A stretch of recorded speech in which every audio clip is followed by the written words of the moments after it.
Sorry guys, I'm just looking at Aston Villa because we just lost 2-1 to Manchester City, and I think we've bottled our chance of getting in to the top 5 and back-to-back Champions League promotional push type thing, qualifications, whatever you want to call it.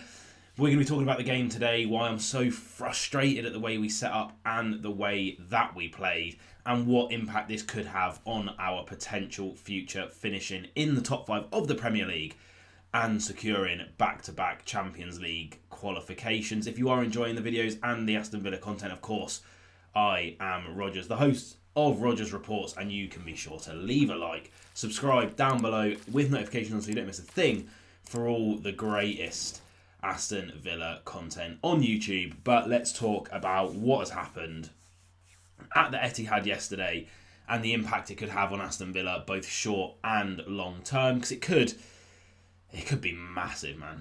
As you can see on the screen, in terms of the table, it leaves it pretty much how it was when we filmed the preview video, except we are now on 57 points. So we are, 8 points ahead of Bournemouth, who are in 8th. So I feel like top 7 should, theoretically, with 4 games left, be secured for Aston Villa. We hopefully should be able to keep that gap going. They go and play Manchester United next, which is a game you'd expect them to win, but nonetheless, United always can be a tricky team for anyone in this league, despite their recent form. And then, the issue here now is that we have played a game less than everyone else in that top 7. So Chelsea are on equal points to us. Their goal difference is 13 higher than Aston Villa. Aston Villa's goal difference is the worst in the top 7 by quite some distance. They go to Everton next, a game you'd expect them to win, which would put them 3 points above us. Newcastle go to Ipswich next. Newcastle are going to beat Ipswich. Let's just put that out there. That's going to happen. We all know that.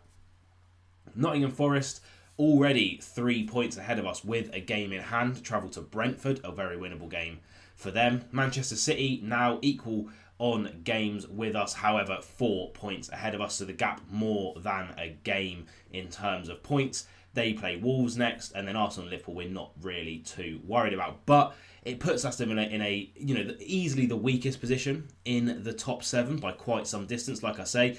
Unless, well, when I say we bottled it, and the whole joke at the start with my little electrolytes bottle there, is we bottled having Champions League in our own hands in this game, right? Because if we would have won that game, we would be on 60 points. Man City would have been on 58. Then, even if Chelsea win and Newcastle win, the gap is equal and a point.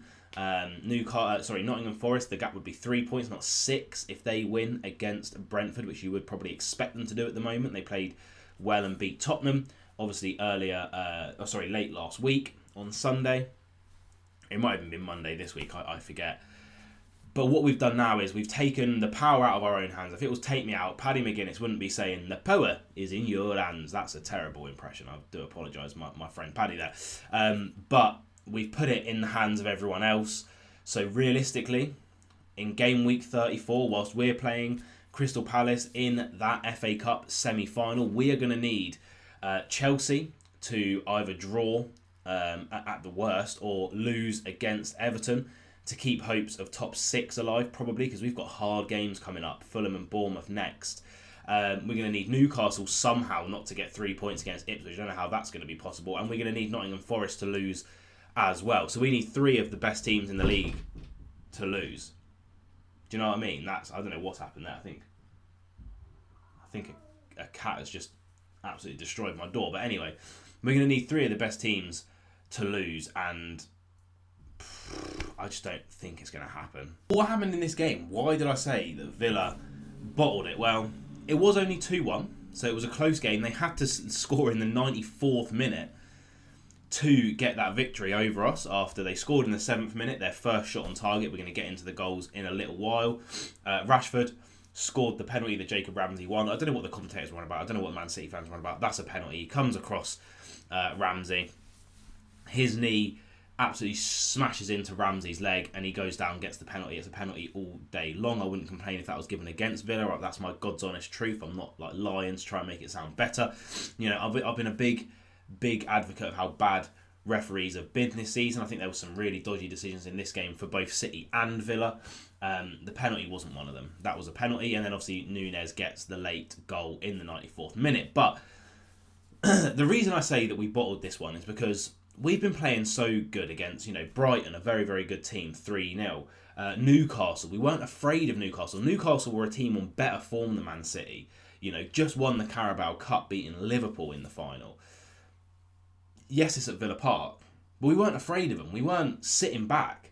We went for it. We were expressive. And in this game, literally from the first minute, well, I say from the first minute, we hit the post 17 seconds into the game with Marcus Rashford. But after that, we were just like boys out there. I don't know what Emery done, and Emery's got it wrong in this game as well. Don't get me wrong. I think some of the selections are wrong. I don't think Luca Digne should have been starting this game at all. But nonetheless, I don't think Matty Cash probably should have started as well. But that's a story for another part of this video, isn't it, guys? But we were just too kind. We were too respectful to Manchester City. This isn't the Manchester City of old. This is a different Man City. This is a beatable Man City. Look, just like we've done at Villa Park. And we had 11 men behind the ball at all times. 10 men. Rashford was the only one up front. And it seemed like our tactic this game was defend with our lives with 10 men behind the ball, and then give it to Rashford and just hope that he can sprint through 6 City defenders on his own with no help. There was no speed in our counter-attack. There was no speed in our passing. 10 men behind the ball. 61% possession we gave to Manchester City. They doubled our amount of shots in that game. We were not in this game at all, to be honest with you. It was a pathetic performance. And we've done it before. I remember when Spurs came to Villa Park, I think it was, and beat us like 4-0 or 4-1 this season or last year. I can't remember which one it was. We were on a really good run of form, and then suddenly against Spurs, we went 5 at the back and we just sat behind the ball the whole game. And we get battered every single time. And that's exactly what we've done this game. Why were we sat behind the ball so much? Why were we showing City so much respect? Why are we letting Man City with some of the best ball players in the world, Bernardo Silva, Kovacic, Kevin De Bruyne, why are we giving them so much room in midfield and just sitting back? Oh, it's so frustrating when Villa do this, and I don't understand why. And then we move into the goals. Matty Cash, this is exactly why Villa fans have been calling for Matty Cash to be out of this first team for so long. Yeah, listen, Matty Cash is brilliant against your Brentfords, your Fulhams, your Evertons, your Crystal Palaces, your Wolves, your Ipswiches. It's too many S's for me to comprehend right now. If I had a list, I'd be going crazy. But he's good against all of those types of teams, right? He's a decent player. But when it comes down to crunch time, the guy is not good enough. Marmoush had him like melted butter on toast for their first goal. He tried to play Cavieschella, or whatever his name is, offside in his own half against PSG. Cost us that crucial first goal at Villa Park. He is not an elite level right back. He's very, very good at his job. He's a very, very good right back. But against these elite level players, he costs us time and time again. On the ball, all he wants to do is cut back and turn backwards. Yeah, fair enough. Our tactics this game did seem to be go forward, then pass it all the way back to Emi Martinez. But he offers none of an outlet. And then don't get me started on the Dizazi sub.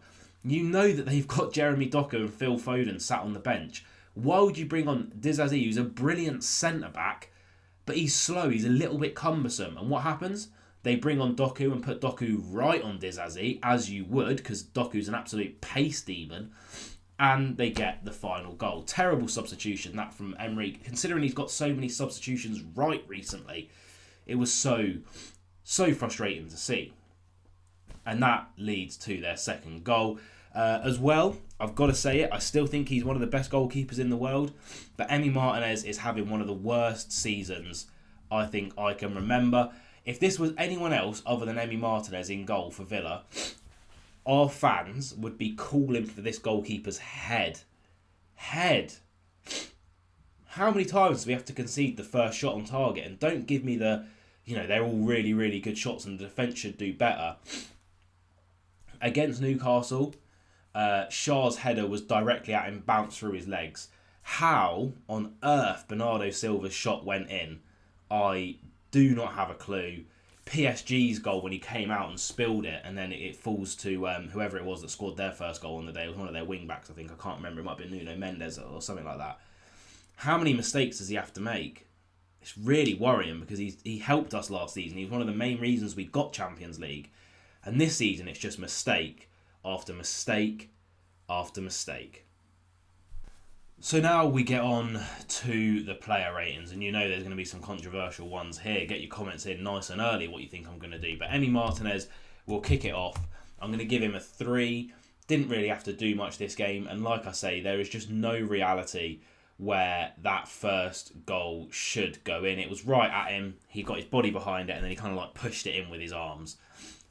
He's an elite goalkeeper. He should be catching that, or at least getting that round the post. The thing with Martinez is, look, like I say, I don't want to dig on him. Don't think I'm trying to say that Villa should get rid of him. He's one of the best goalkeepers in the world. He's just having an awful season. I think he would be the first to admit that. For his high standards, this is a terrible season for him. Too many mistakes, and you know what it is? His antics when he's time wasting and going down when someone brushes the back of his head and moaning to the ref when someone barges past him. It's brilliant when he's on top form and he's winning us games. It's a little bit annoying at the moment. That's all I'm going to say. We move across to Cash. I'm going to give a 2. Got rinsed for their first goal. Not good enough going forward. Doesn't really have much in the tank against elite teams. And I just hope that we are in the market for a right back. Konsa and Powell, I'm going to give 5s to. Didn't do anything particularly wrong, but didn't do anything actually, no, 5s are harsh. We did only concede 2. We defended well for large portions of that game. They just didn't really do too much for me. They couldn't really do too much, to be fair. Powell, some decent passes. In behind Konsa, I didn't really hear his name mentioned that much, purely because a lot of the game was just scrappy in midfield. Dina, I'll give a 5 to. Again, a couple of times, I think he could have done better. Got beaten at the back post for their 94th minute winner. Should have been more alert to Nunez behind him. And, you know, maybe this is just me being a bit of a personal touch on this rating, being a bit lower than Powell and Konsa. But I just think Maatsen done so well against Newcastle. I think he deserved the start. Here, Rodgers, I'm going to have to give a 2. Look, I love Rodgers, right? He shares a name with me. I think he's one of our best players. In this game, this was his worst performance in a Villa top. I think he knew it as well. He looked very frustrated. He couldn't get anything going. Constantly losing the ball. Got a petulant yellow card as well. Defensively, didn't really look like he was up for it. Maybe he's just a bit burnt out. Maybe he just had a really, really bad first half and he mentally couldn't get in the game for the second half. But I think everyone would agree his worst performance in an Aston Villa shirt to date. Anana, I'm going to give a 6. A couple of good interceptions. Defensively, a really important couple of interceptions in the box. A couple of good tackles. I thought out of everyone, he was a bit more of a shining light than others. And I think he kind of showed what he can do. He just needs to be a bit better on the ball. Kamara, similarly, 6. Didn't really do too much right. Didn't really do too much wrong as well. It was a real par for the course performance. Same with Tielemans. Didn't really have the ability to get on the ball too much and do too much this game because of the way the game was played and how much possession we gave to Manchester City, but didn't do anything particularly wrong either. Rashford, I'll give a 6 as well. Got the goal. He was trying, bless him, but he was literally the only one up front. We literally had no one else up there. And then Ramsey, 6 as well. Won the penalty, didn't really do too much wrong. But the whole team was just set up in such a defensive way. These players were never going to be able to shine, let's be fair. You have it. It was... I mean, it's so bitter when you lose in the 94th minute because a draw, ultimately, in this game, you would have taken. But I just hated the way we played. I hated the way we set up. We were way too kind. We were way too respectful. We were way too defensive. And ultimately, it's probably cost us Champions League football next year. It's even going to be hard to finish 6th and get that Europa League spot, in my opinion, with everyone above us being able to have a game in hand, possibly be 3 points ahead of us. We've still got Fulham, Bournemouth, Tottenham and United left. All tough games. But that was our last chance to play a team in the top 7 and get one up in a 6-pointer. And we've blown it. We've blown it. We just have to win the FA Cup now, I guess. Up the Villa always, man.